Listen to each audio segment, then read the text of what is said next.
Oi gente, meu nome é Mariana e vamos falar mais sobre Sapiens. Se vocês estão acompanhando o projeto de leitura de Sapiens aqui no canal, vocês devem ter percebido que eu estou bem atrasada, né? Eu deixei de postar 2 vídeos aqui, porque eu realmente não consegui ler Sapiens nas 2 últimas semanas de fevereiro. Então, para variar, o cronograma está atrasado e hoje eu vim atrasá-lo um pouco mais, porque assim, o cronograma tá montado pensando em 2 capítulos por semana, mas, verdade seja dita, eu não estou conseguindo lidar com 2 capítulos por semana de Sapiens. Então, vou diminuir, vou baixar a meta para que eu, espero, consiga manter os vídeos toda semana. Então, a partir de hoje, toda semana eu vou tentar falar sobre um capítulo de Sapiens e hoje é o dia do capítulo 9. Se você não conhece o projeto, se não viu os vídeos mais recentes ou nenhum vídeo, dá uma olhada aqui na playlist que eu vou deixar nos cards e também aqui embaixo. Esse vídeo tá sendo um grande desafio para mim, tá sendo assim difícil realmente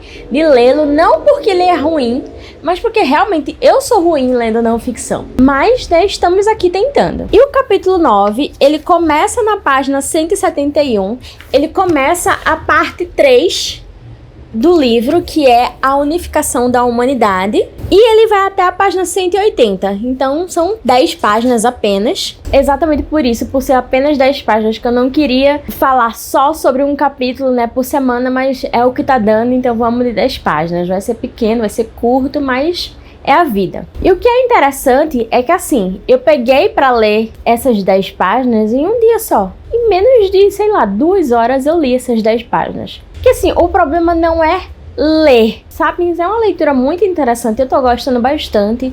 Eu gosto de como o autor explica as coisas, apesar de discordar deles em alguns pontos, né? Mas isso não tira, né, o prazer da leitura. Não completamente. Mas o difícil mesmo é eu pegar pra ler, sabe? É eu pôr na cabeça, agora eu vou ler não ficção. Por mais que esse livro seja bom, assim, ele não é um livro que faça você viajar na narrativa e, enfim, ele não é uma ficção, sabe? Então, pra mim, essa coisa de, não, agora eu vou ler a não ficção é bem difícil. Então, nesse capítulo 9, o autor começa definindo cultura e como todas as culturas mudam de acordo com dinâmicas externas e internas. O autor fala algo que me deixou bastante pensativa. Ele diz na página 172: desde a Revolução Francesa, pessoas do mundo inteiro, pouco a pouco, passaram a ver a igualdade e a liberdade individual como valores fundamentais. Mas os 2 valores são contraditórios. A igualdade só pode ser assegurada se forem diminuídas as liberdades daqueles que estão em melhores condições. Fiquei bastante surpresa, né, com essa afirmação do autor. Ele dá exemplos disso, como a diferença entre os democratas dos Estados Unidos, que preferem a igualdade, né, que dão mais valor à igualdade, e os republicanos, que preferem a liberdade individual, né, que dão valor mais à liberdade individual. Ainda mais intrigante para mim foi o fato de que o autor diz logo depois que essa contradição não é um defeito da humanidade, é apenas a cultura humana seguindo seu caminho. Ele diz: se as pessoas não fossem capazes de ter crenças e valores contraditórios, provavelmente seria impossível construir e manter qualquer cultura humana. Então ele basicamente diz que a cultura humana é feita de conflitos, e eu fico meio dividida em concordar totalmente com ele e desejar que isso não fosse verdade, e achar que essas afirmações dele são muito, sim, prepotentes, arrogantes. Será mesmo que não conseguiríamos viver sem discordar das coisas? Será que não conseguiríamos ter um equilíbrio de pessoas diferentes, mas que tivessem pelo menos um mesmo, sei lá, caminho de pensamento? Mas se tem uma coisa que o mundo atual, né, os tempos atuais nos diz, é que isso é uma verdade. Os conflitos fazem parte da natureza humana e isso é muito cansativo. É muito cansativo conviver nessa época em que a dualidade de tudo, assim, todas as opiniões são levadas a extremos e todos os conflitos são a flor da pele, enfim. É bem cansativo viver atualmente. Enfim, no próximo tópico deste capítulo, o autor se pergunta, na verdade, primeiro ele afirma que a cultura tem um fluxo constante, né? Todas as culturas estão em fluxo constante. E aí ele se pergunta, mas esse fluxo é completamente aleatório ou segue algum padrão geral? Em outras palavras, a história tem uma direção? Então ele começa a falar sobre esse fluxo das culturas, sobre para onde estamos indo, não assim individualmente, mas como humanidade mesmo. E a conclusão a que ele chega é que nós estamos indo rumo a uma unidade. E quando eu li isso, eu fiquei tão pensativa, porque assim, olhando para os dias de hoje, você nunca diria que a humanidade como um todo está indo rumo a uma unidade. Porque se tem uma coisa que as pessoas atuais são muito orgulhosas de dizer, é que somos muito diferentes, totalmente diferentes.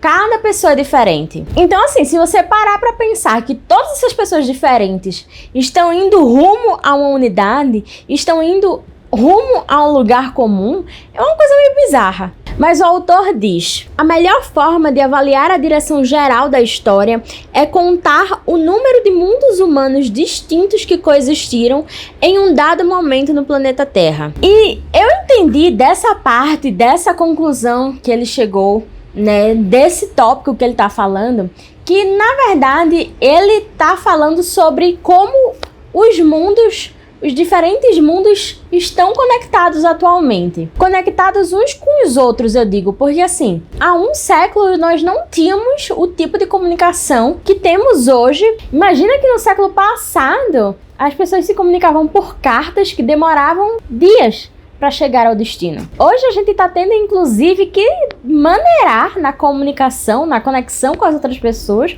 que a gente já não aguenta mais. E aí o autor vai falar sobre como a América e a Europa foram mundos separados durante a maior parte da história. Ele vai falar de tempos mais antigos ainda, enquanto acontecia algo em Roma e algo acontecia, por exemplo, no Império Inca, ninguém sabia, né? Eles poderiam até estar passando por momentos similares, mas não havia nenhuma conexão entre eles. Então é isso que o autor fala sobre mundos diferentes, sabe? Pelo menos pelo que eu entendi, é realmente essa falta de conexão que existia há poucos anos. E aí ele fala em como as civilizações, em como o mundo era dividido pouco antes das grandes navegações, sabe? Lá para 1450. Então, 90% dos humanos viviam em um único megamundo, como ele chama aqui, que era como ele chama aqui a Afroásia. E grande parte dos 10% restantes da população mundial era dividida em 4 mundos de tamanho e complexidade consideráveis. Tinha o mundo mesoamericano, que englobava quase toda a América Central e partes da América do Norte, o mundo andino, que abrangia a maior parte do oeste da América do Sul, o mundo australiano, que abarcava o continente da Austrália, e o mundo oceânico, que compreendia a maioria das ilhas do sudoeste do Pacífico, do Havaí à Nova Zelândia. Vocês notaram alguma coisa estranha nessa divisão que ele fez? Eu não sei se o autor vai falar disso mais adiante, né, nos próximos capítulos, mas ele deixa de fora boa parte da América do Norte e boa parte da América do Sul. Ele fala aqui que o mundo mesoamericano tem partes da América do Norte e o mundo andino tem o oeste da América do Sul e o leste da América do Sul. E a maior parte da América do Norte, onde fica? Ele não dá essas definições. E por isso eu achei muito estranho que assim, ele meio que não fala, ele meio que ignora o mundo indígena. Pelo que eu me lembro das aulas de história, né? Tanto a América do Norte quanto a América do Sul, no momento antes das grandes navegações, né? Antes de os europeus chegarem na América, né, toda ela, existiam indígenas. Enfim, parece que ele não pensa na existência dos vários mundos indígenas que existiam antes das grandes navegações. E nessa parte também o autor fala muito da dominação afroasiática. Como se nos tempos modernos a África e a Ásia tivessem tido algum poder, alguma participação ativa de dominância na fundação, que tá mais para saqueamento, né, roubo mesmo, de novos mundos. E aí o autor diz: O gigante afroasiático levou vários séculos para digerir tudo o que havia engolido, mas o processo era irreversível. Hoje, quase todos os humanos partilham do mesmo sistema geopolítico, do mesmo sistema econômico, do mesmo sistema jurídico e do mesmo sistema científico. E é engraçado que ele fala aqui do gigante afroasiático, né? Que na verdade não tem nada de afro e nada de asiático, é europeu. Mas, na verdade, todos esses sistemas que ele cita aqui são parte da globalização estadunidense, né? Basicamente, todos esses sistemas são dominados pelas regras dos Estados Unidos. A única parte em que o autor vai falar sobre indígenas é quando ele fala sobre culturas autênticas. Ele fala que nos referimos a culturas autênticas como algo que se desenvolveu de maneira independente e que consiste de tradições locais ancestrais, livres de influências externas. Então, com isso, ele diz que não restam culturas autênticas na face da Terra. Nos últimos séculos, todas as culturas foram modificadas a ponto de ficarem quase reconhecíveis por uma enxurrada de influências globais. E aí, no último parágrafo desse subcapítulo aqui, ele vai falar: os filmes de Hollywood perpetuaram a imagem dos índios das planícies como cavaleiros valentes, atacando corajosamente as carroças dos pioneiros europeus para proteger os costumes de seus ancestrais. No entanto, esses cavaleiros nativos norte-americanos não foram defensores de uma cultura autêntica, ancestral. Ao contrário, foram produto de uma grande revolução militar e política que varreu as planícies do oeste da América do Norte nos séculos 17 e 18, uma consequência da chegada dos cavalos europeus. Em 1492, não havia cavalos nos Estados Unidos. E essa é a única parte que ele vai falar sobre indígenas, e no caso indígenas norte-americanos, né, que foram idealizados pela cultura hollywoodiana. Então, assim, ao meu ver, mesmo que tivesse uma cultura autêntica indígena, o autor não saberia que ela existe porque ele não deu atenção suficiente.